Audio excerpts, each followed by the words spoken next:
and welcome to the Bookyard. I'm Sam. And I'm Kai.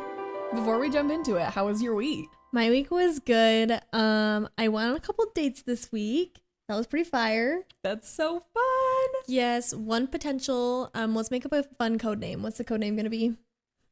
Gorgoroth. Gorgoroth was pretty fire. I don't know where that came from. If that's from something, I'm so sorry, Gorgoroth. Gorgoroth. So I guess I'll update next episode how that went. Because I think call him Go-Go or Jojo for short. Go-Go or Jojo? Yeah. These are terrible nicknames. Gorgoroth? I wanted just like a cute, like, sport boy. Like, like a fun, like. Like Chad? No, not Chad. Like a Giga Chad? No. What about Julian? Deal. Sold. Sold to the girl in the back. Aw, yay, that's me. Yeah, so I'm going out on another date with Julian, so we'll see how that goes. That's such a fun time. I'm so excited. When are you going out? Thursday. Cute. I love it. You'll Yay. need a little pick-me-up after Thursday. Why? Because it's my last day of work. Shut the up. Anyway, that's all that's going on with me. I'm sorry. I arrive and like my eyes are puffy and he's like, "What's wrong with you?" And I'm like, "I can't talk about it." That would be a crazy date. Yeah, I know. But how was your week? It was good. Honestly, nothing's really happening here. Okay, no, hold on. Sam is preparing to go on a cruise. Which is crazy because during this whole podcast thing, I've been just like, vacation girl. Trip Sam. It's been We incredible. haven't gone out of town for like years. And the first like 3 months of this year, we've just been like, we're going everywhere. So Sam's getting prepared for that, packing, being a little packing girl. That's true. This week, we had planned to talk about what we sometimes call the Rebecca Ross effect. Yeah, and just to give a little context, I kind of mentioned this at the end of the last episode. Sam loves Rebecca Ross. Becca J. Becca J. That's her Instagram handle is Becca J. Ross. So the other day we were talking to Rachel at work, and we were talking about Rebecca Ross, and Sam goes, "Yeah, Becca J." And I was like, "Oh." It was so embarrassing. I was trying to say something that she had posted, and so it was specifically in my mind where I was like, "Oh yeah, Becca J just posted," and I was like, "Oh my gosh, this is getting out of hand." It was so funny. When I get onto Instagram, sometimes it's like, like your best friends and family pop up first with their little stories. Becca J always pops up in like my first 5. It's like you, my husband, and like Becca J. I love it. I genuinely love her. But I also am not like insane person. So yeah, I she's haven't not, I'm not like a crazy person. No, she's not obsessive. She just really likes Rebecca Ross, and I like Rebecca Ross too, so like I get it. But she loved her so much that we originally were gonna do a different concept with some of the books we're talking about, and that'll be a later episode. But Sam just loved Rebecca Ross so much that she was like, we need to make an episode just of her. Yeah. So that's where we're kind of at, and we kind of discovered some trends, and so we're like, no, we're running with this. So we really just dove into her.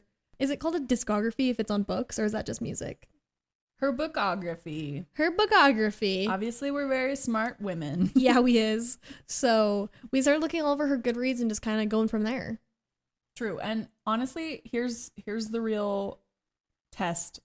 I have read all of her books except for one. It is a standalone, so I need to go back and read that. I'm still missing out on one. But when we were originally developing this whole episode concept, we decided that we needed to go ahead and read as much Rebecca Ross as we could to make sure this theory was correct. Yeah. So let me give you some context here. So in 2024, Rebecca Ross's book, Divine Rivals, was huge. Huge, everywhere. Like everyone I knew was reading it. And we noticed that a ton of people had the same experience with the book. Like even before we read it, I think we were like, they were about to release the second one, right? Yeah, so the second one came out the end of December, and in my reading journey, I just barely finished ACOTAR, and I think I'd read maybe the first 1 or 2 of Throne of Glass, and we were kind of trying to time it at the same time. So Sam was reading a different one, so I was like, I'll just read this quick standalone that I'd seen on Goodreads, and I got it on my Kindle. It was the first book I ever got on my Kindle. I ate that shit up. You loved it. It was so good, and that was the experience everyone was having. Yes. And then when the second book released, everyone around us loved Divine Rivals. And then most people that we knew were really a little bit underwhelmed by the sequel. And that included us. I think I liked it just a little bit more than Kai did because I think I rated it just a little bit higher. Like I didn't mind it, but I definitely was like, I mean, it wasn't my favorite wrap up, but like whatever. But we noticed that everywhere. Like everyone was like, Divine Rivals is amazing. Ruthless Vows is not my favorite. Yeah, and it was just kind of like, and actually, I think talking about this book is where our troops was first introduced from Rachel at work, because we were talking about some of the tropes that happen in the second book. But yeah, everybody we knew was having the same thing where first one was so good, we were all so excited for it to come out, and then the second one came out and we were like, ooh. Yeah. And then this kind of led us to think like, oh, that's so interesting. As we were like researching, we saw this Reddit post, obviously, by Season Imaginary 24. Shout out. It says, so I absolutely devoured Divine Rivals. I loved Roman and Iris. I loved the love story, the fantasy elements, the cliffhanger, the writing style, all of it. Sadly, I was super let down by Ruthless Vows. If you loved it, power to you. I'm not trying to yuck your yum. It was not for me. We lost so much of their love story. It was choppy. I was very disappointed overall. I felt like a completely different series. Yeah. So some kind of like spoiler warning here. Divine Rivals is like a more YA fantasy book where it's about like writing and magic, and there's an enchanted typewriter. Yeah, it's a super cute book, and like this relationship evolves from these two opposing authors. And those are the characters that we were talking about with Roman and Iris, because they are originally enemies and then they become to lovers, and we kind of end off with them being separated, just to kind of give a little bit of context about what Divine Rivals even is and where we kind of leave off. Yeah. So they were amazing and we love them, but everyone kind of had the same experience. It seemed like it was like a very on topic experience that everyone was having. And then we decided, because we love Divine Rivals so much, that we wanted to read A River Enchanted. And this is also a duology, which amazing. We love duologies. Yes. We loved A River Enchanted. So we did this to kind of see if it was better. Kai read this first and she was really disappointed again by the second book, A Fire Endless. I read A River Enchanted, absolutely loved it. And then I was going through something in my life. I can't remember what it was, but I can't remember either. Both you and one of the Rachels from work had the same experience with A Fire Endless. And we're both like, it just really wasn't my favorite. And I was like, you know what, then I'm not even going to start it. I think I picked it up, read the first page, and I was just like, you know what, I have a lot on my TBR. And if everyone's having the same experience, I already kind of got that the first time with Divine Rivals. Like if it's going to be the same experience, I'm not really going to do it right now. And I'm sorry, I think I'm remembering some more context. I think this is around the time that we were finishing A Little Life. That was probably what I was going through. Like, I'm just like, where was I at? And that I was distraught. So I think that's kind of like where we're at. It was a really heavy book that we just finished. And I think I was kind of like, this one really, I don't feel compelled to finish it. I don't know if you're going to want to do this. And then you were just like, no. Yeah. Yeah. So I didn't read A Fire Endless at this point because I was going through it, and I just kind of dropped it, and I assumed that it was a Rebecca Ross issue, which is where this like Rebecca Ross effect kind of came into play. It was just really rough because we kind of noticed this trend where we would read the first book. It was amazing, cute little love story, but like that wasn't like the main thing of it, but it was like had fun fantasy elements, great supporting characters, like an awesome first book. Then at the end of the first book, the two love interests get separated somehow. Then you start the second one of the duology, and it would take forever for them to get back to one another. And it was just kind of like, it felt like it could be so resolved so quickly. And then the book just drags on, and it was just kind of like, like I honestly would have been fine leaving this first one at a cliffhanger and just leaving it as standalone for what I had to do to finish the second one. Right. So we kind of had the same experience here, and we were kind of noticing that a lot of people had, where they were just like really not having a great time with the sequels. Yeah, I definitely didn't have as much of a reaction to Ruthless Vows as some of the other people I knew. Like you and one of the Rachels from work were definitely like, no, absolutely not. I would say it isn't my favorite book, but I didn't absolutely hate it. I thought it was cute, but maybe like a little anticlimactic, you know? So yeah. I did feel a little bit let down, but I don't think I was devastated in the moment. Yeah, that makes sense. So then we decided to do this podcast episode about it after we read the Shepherd King duology and devoured it. It's like the duology, right? It was incredible. And we've done an episode on that before if you want to go back and listen to that episode. But Rachel Gillig killed it. It was everything we wanted in a duology. It was amazing. Mm-hmm. So at that point, we had fully planned to write an episode about the Rebecca Ross effect because we were like, there is a way to do a duology and there is a way that kind of lets people down at the end. And we kind of just assumed that this was the case, right? So as part of our research, I bet you didn't know we researched because we mention it every single episode. Surprise! We decided to read more Rebecca Ross so that we could make sure that it was a true theory because we didn't want to just come out here and be like, oh yeah, it just seems like that's the way Rebecca Ross is. Right. We needed more supporting evidence. We had some evidence, but we were like, we can't hate it until we read all of her duologies. Absolutely. So we read her The Queen's Rising, which is a very cool duology. And is it her debut? Yes. It is her debut. Yeah. It is her debut. Mm-hmm. It was amazing. And it was amazing. Both books were amazing. Genuinely, both books were amazing. Incredible. It absolutely obliterated our theory. Blew out of the water. We were like, we are morons. We're wrong. I'm so sorry, Rebecca Ross. And I've never been more happy to be wrong in my life. You proved me an idiot, and I love you for it. We're stupid and we accept it. We're stupid. Anything for you, it. Becca J. If anyone comes at Rebecca Ross for the Rebecca Ross effect, which is not a thing anymore, I will fight them. This is just another side story about how much Sam loves Rebecca Ross. Okay. So she had finished The Queen's Rising and was reading another standalone. Oh, what's it called? The Sisters of Sword and Song. The Sisters of Sword and Song. She was reading that. And she was like, there's another standalone that she has. And I was like, oh, that's awesome. And we're just at work typing away clickety-clack at our computers. And I like look over and I noticed that Sam has the other standalone. What is that one called? I think it's Dreams Lie Beneath. It's the only one of her books I haven't read at this point. Yeah, so that's pulled up and it's sitting there and she's staring at the cover. And it's a gorgeous cover.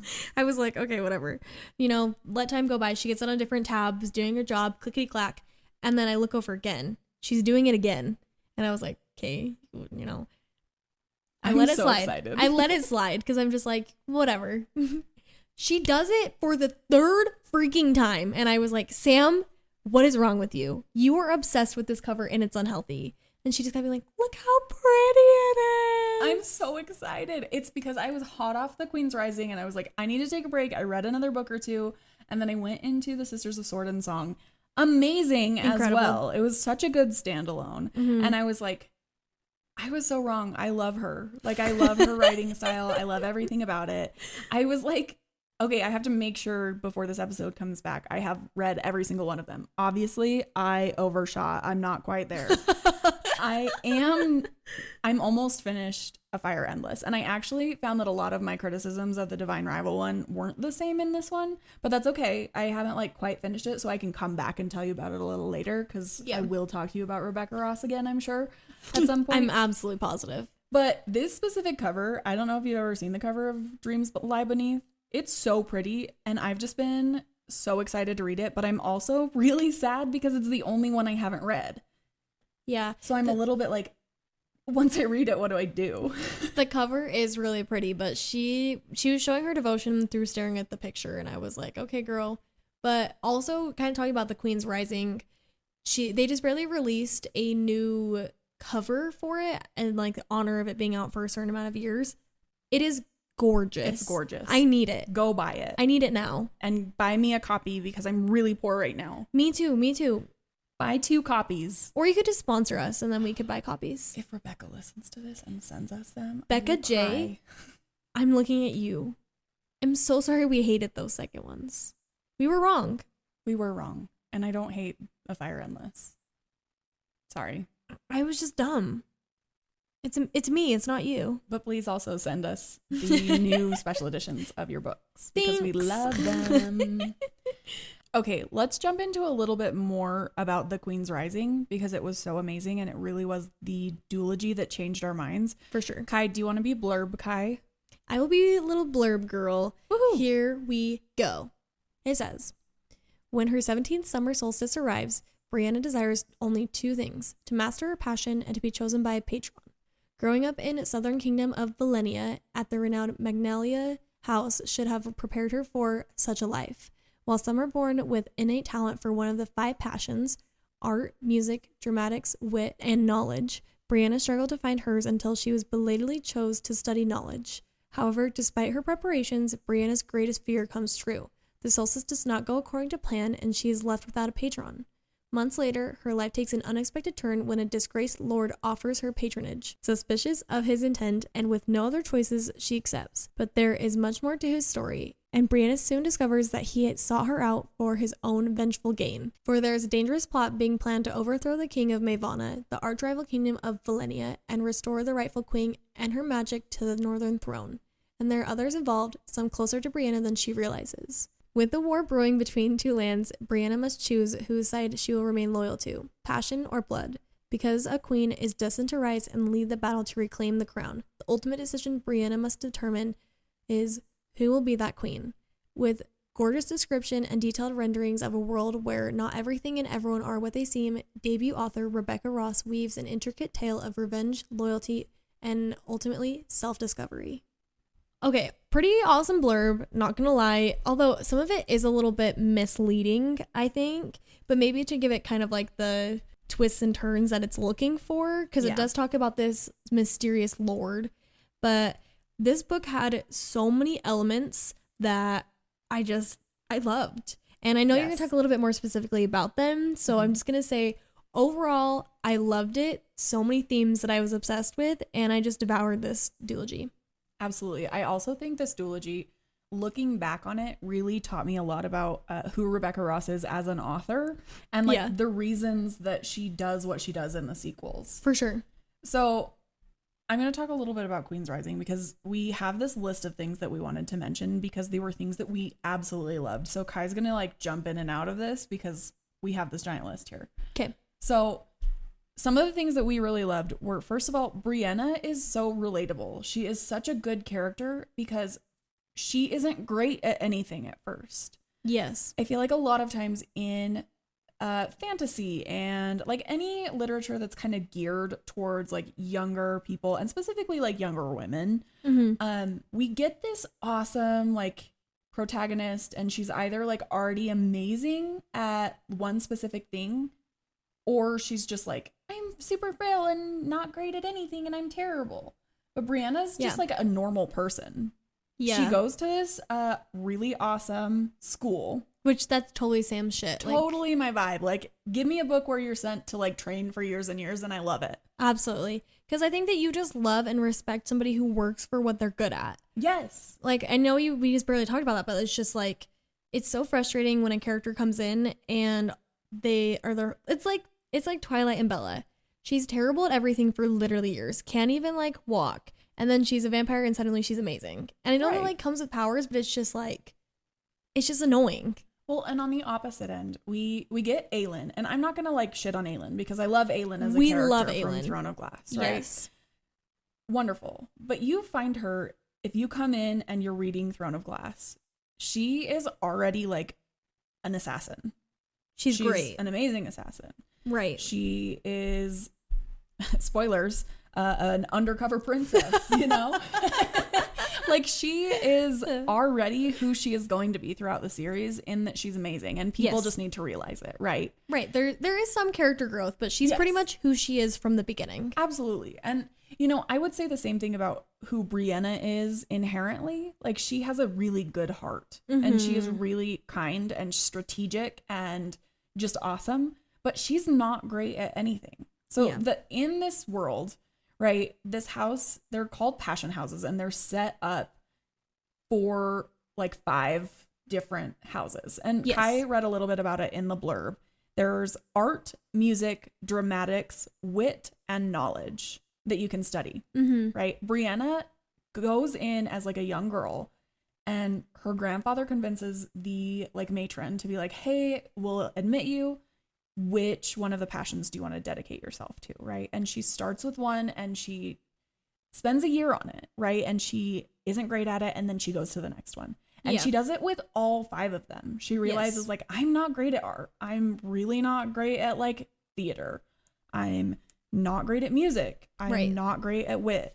And she ends up in the knowledge house, basically. Right. But I'm sorry, I do just have to add in here that her grandfather had to like beg this lady to let her in the school because of who her father was.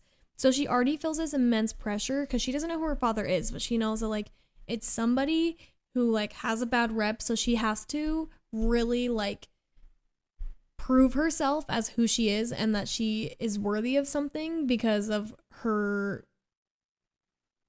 like lineage. Heritage, Yeah. So they definitely let her in because of who her father is, and we don't really understand why until later. But one thing we really respected about Brianna is that she had to go through all of these things where she was like, you know what, I'm really not great at this. This isn't my calling. This isn't what I'm here for. And we don't see a ton of it, but we do see when she is in her like knowledge, passion training, right? And she has to work twice as hard as everybody else. And honestly, there's only one other student from each one, right? Yeah. So there are 2 knowledge students and then one of each other student because they only accept one at a time. So she's the exception, right? But she has to work twice as hard as the other knowledge student because she's only been there half the time. Right. Like she has to learn everything in just a few years, where the other girl had 8 years, I think. Yeah, I think, yeah, that sounds right.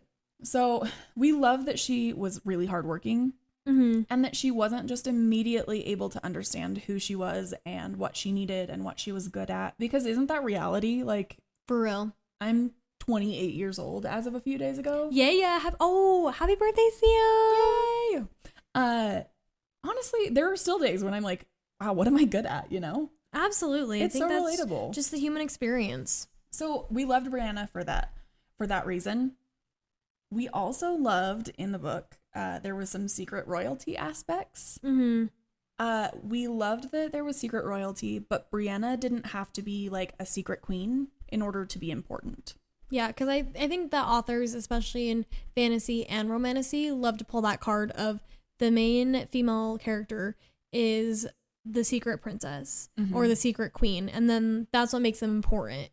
And right. Cool, yeah, but like, what about them as just a person, you know? Right. And she wasn't a secret princess. She wasn't like the main like queen candidate. She was just like a girl. Yes. I just a girl. Yeah. I mean, she came from like a royal house, but she wasn't like the queen. So we love that. We also absolutely loved her love story. Oh my gosh.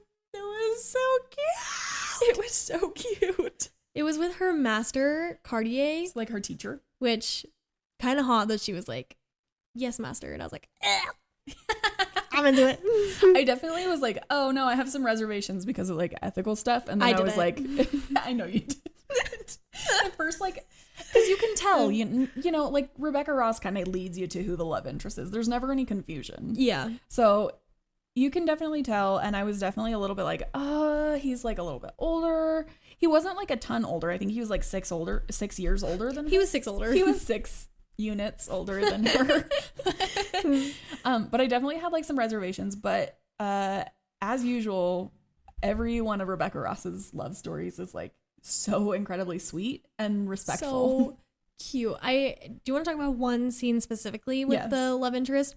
So she is royalty. She isn't a princess, but like she is like of noble house, if you would.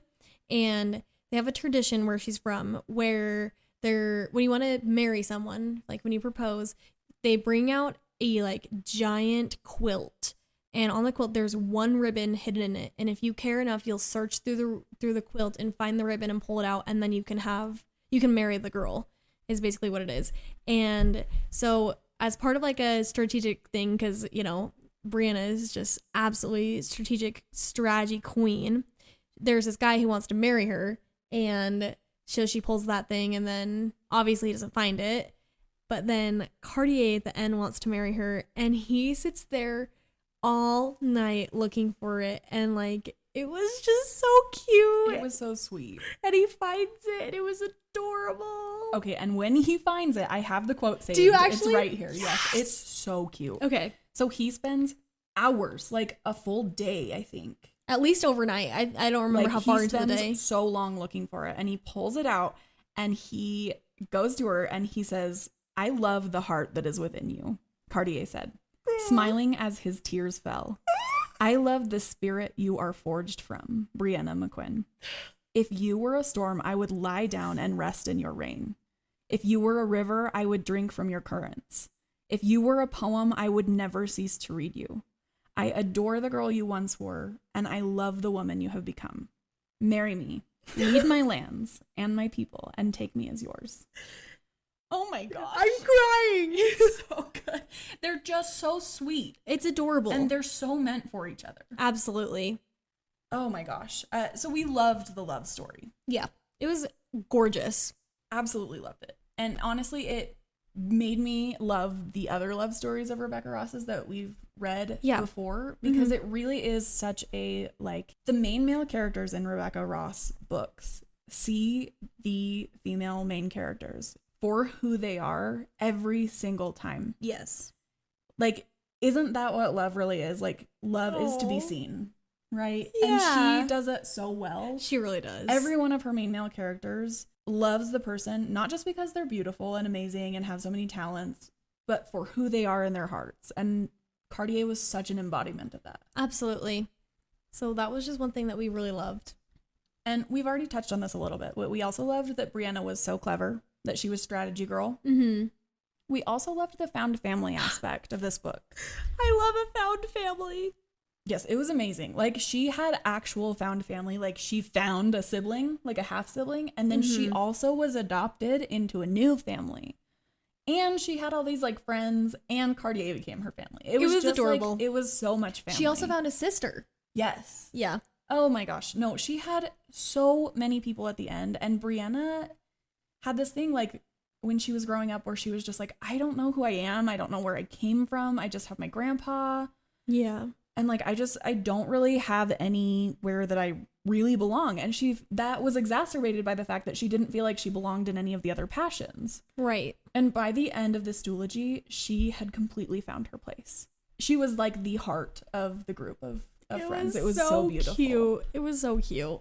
Also, can we just talk about how this duology has a good father figure? Yeah. Hell yeah. Is it her actual dad? No. But a good father figure is so cool. The dream.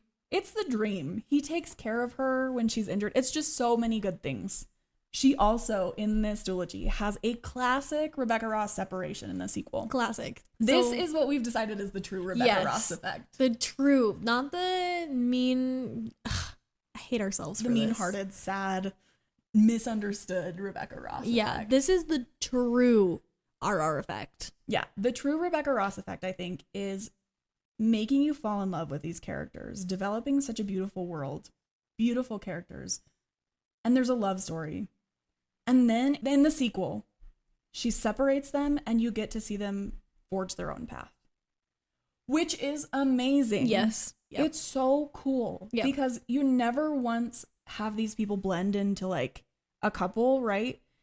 Right. And that's their only identity. Like, okay, I know we've been talking about this a lot because it's fresh off your mind, but I'm just going to give you the example of like Twilight, right? I've been a Twilight addict, so don't mind me. Like throughout Breaking Dawn, the fourth book, Rebecca, oh gosh. Rebecca Ross and Edward. Sorry, Rebecca. Becca J deserves better than that. I know. Bella and Edward are basically like the same. Like, absolutely, they are the person. Like, they're one individual. Yeah. And that is part of my like critiques of the Twilight universe, and there are a lot of them, but like that alone, Bella and Edward are like the same individual. Bella completely loses her like individuality to him, but she didn't have a ton to begin with. She really was just a box. Rebecca Ross never does that. And the true Rebecca Ross effect is that you get to see their strengths as two individuals and why they love each other and let each other grow in the ways that they need to grow. Yeah. And she did that so well with this duology. Yeah. I mean, like, what did you think about when her and Cartier were separated in the second book? I thought they weren't that like physically separated, really, but they had their own like side quests. You know what I mean? Yes, yeah. This was one where it wasn't majorly like a distance issue. It was more like doing their own thing. Like they were close enough that like they could still see each other, although they were really busy. Mm-hmm. But it wasn't like one of the ones where somebody gets taken away and you can't see them. So I liked that it was kind of a different flip of that, because I like that they were separated, but due to their own decisions. They decided, I'm going to go on this journey by myself and figure it out. But they also weren't deceitful to the other person about where things were. Like, it was like, I had my side quest, and if Cartier found something out that he really wasn't supposed to tell, he was like, you know what, Brianna, I have to tell you about this. It was so refreshing. That was one of the things that we really wanted to talk about in this episode, is that we never, ever had to worry in a Rebecca Ross book that someone was going to be just like a complete dumbass. The miscommunication trope. Yeah, I actually wrote this down for a little bit later, but we'll talk about it now. Like, we don't ever have to worry about that. Recently, we've read a few books where we'll be reading different books at the same time, and we'll turn to each other and be like, oh my gosh, the female main character made the crappiest decision. She's so stupid. Yeah. Why wouldn't she have seen this coming? Yes. Rebecca Ross doesn't do that. Like, I feel like she doesn't underestimate her characters. Absolutely. It's like she has a deep understanding of who her characters are, and they're very secure in their relationships. Yeah. It's so refreshing. The part you were just talking about, someone specifically sets Brianna. Oh, I was like, who? Yeah. Someone specifically sets up Brianna and Cartier to have this miscommunication moment. And I wouldn't have blamed it. Like, I would have definitely been like, oh, that sucks, you know? Yeah. But you could see it coming, and you were like, oh my gosh, the miscommunication troop is just going to absolutely ruin this. It's going to be awful. But they both were so open and honest with each other that it was immediately resolved, and it led to like a deeper understanding of the actual conflict. Absolutely. And you were like, oh my gosh, how nice would it be if we could just actually fix real conflicts because we're able to communicate and be honest with each other. It was so nice because they got the problem solved quicker and more efficiently and together, rather than it being like, this person knows this little bit of information and this person knows this little bit of information, but we don't know the whole picture. You know? Absolutely. I think that really is one of the most amazing parts of the actual like true Rebecca Ross effect. Yeah. Is that she allows for separation. She lets them trust in one another, and then she allows them to grow. Which, looking back on Divine Rivals now, after reading these ones, it's a lot easier for me to understand why they had to be separated. Totally. I'm like, yes, Iris needed that. She needed that growth of herself and doing that. But in the moment, it just didn't make any sense. And I was like, this is stupid. Right. Well, and I think the same. I'm almost done A Fire Endless. I think it also really helped me understand why they had to be separated. Right. They were Jack going on their grows own quest so much from his experience of being by himself. Yes. And she gets to find out about her family and her origin, and gets to like really grow into who she is, even though she was already a wonderful character. Yeah. So I really loved it. It gave so much context to her other works that I mean, I think it should be like mandatory. If you want to read all her other books, you have to read this one too. Mandatory. Seriously. And then I do want to mention, just before I finish with The Queen's Rising, it absolutely like, it was a young adult book, right? So it's not like, it's not going to have any like crazy smut or anything like that. So if you're not into that, go for this book. It's amazing. But it also taught you so much about like who you want to be as people, and specifically as leaders, and how they wanted their world to be, because they really were a group of people who were overthrowing a government. Right. And then also trying to make sure that the best parts of themselves were represented in a new government, which is amazing and like so relevant. For real. For real. So one more quote that I had marked that I like saw as we were talking here, I just want to make sure that I include it because it was so nice. Sorry, that's not allowed. Oh no. Okay, I'm ready. Okay. So Brianna says, "We must continue uprooting darkness and corruption and replacing it with goodness and light. It will take time. It will take our entire hearts and the breadth of our lives. But we do not wish we were dead. We do not wish that we were different individuals, despite what the saints or the gods have ordained for us." I thought that was amazing because I think both of us are very like into creating a world that we want to be part of, right? Specifically like politically. That was the most chill way you could have said that, and I'm obsessed. That was so like... Absolutely. We're very like politically active and everything. Yeah. So I think that this really like came very close to my heart. Yeah.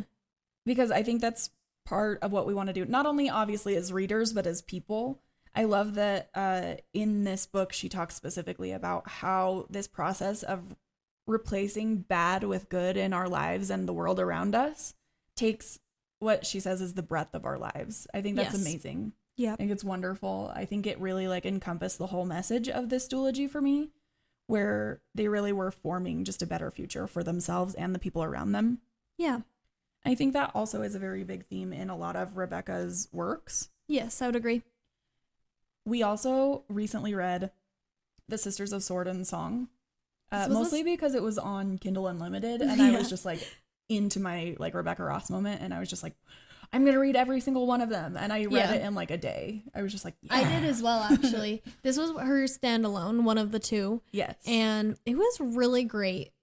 I feel like very few times have I read a fantasy standalone where I was like, that had a good story, the plot was great, the characters were strong, and I didn't like end up being like, this very obviously was a standalone, but it also, like, I wasn't like, I need more, like, I would love more, but it was just like a beautiful mix of everything to make a perfect combination of a standalone.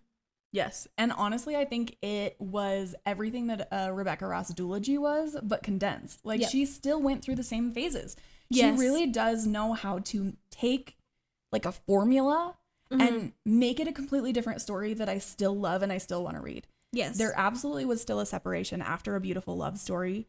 There was this, like, sense of finding your own identity. Yeah. There was so much going on. One thing that the Sisters of Sword and Song had that I thought was really beautiful was this finally like a wholesome relationship between sisters. Yes. I think we've talked about that a little bit in other episodes of our podcast, where we get this dynamic where they're like, where the main character is like, my sister is my world, and they continually are like making decisions that show that they really don't care about each other that much. Yeah. But the Sisters of Sword and Song was completely different. It felt like these two sisters, Evadne and Halcyon, had like genuine love and respect for one another that was just beautiful. Yes. So I loved it. It was a beautiful standalone, and I'm so excited to read Dreams Lie Beneath. It also included a very beautiful love story, The Sisters of Sword and Song. Yeah, it did. I have another quote here because I wrote it down. Okay, I'm ready. And the love interest in this one at the end here like says, Evadne, my heart, my chorus, I would sing with you until the end of days. I would sing with you until my bones turn to dust. Oh my gosh. Oh my gosh. If you guys can see me right now, my hand is over my mouth and I'm just shaking my head, closing my eyes, because it's just like, what I would do. It's so beautiful. It's gorgeous. Honestly, it's just like, it is the closest that I can. Okay, this is going to sound really dumb. Rebecca Ross writes love stories in the way that I like feel love towards like my husband, you know, like in the like deepest and most like profound parts of my heart, like the tenderness that her characters show is like, it's beautiful, and it's the way that I feel about M. Right? Yeah.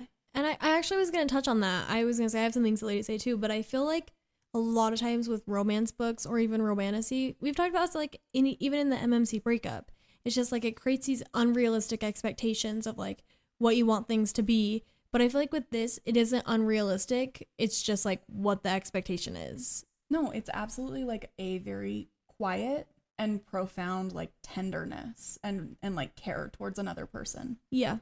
It's absolutely gorgeous. And it genuinely is like the way that I like conceptualize love about like my own like husband. So I think it just relates so well.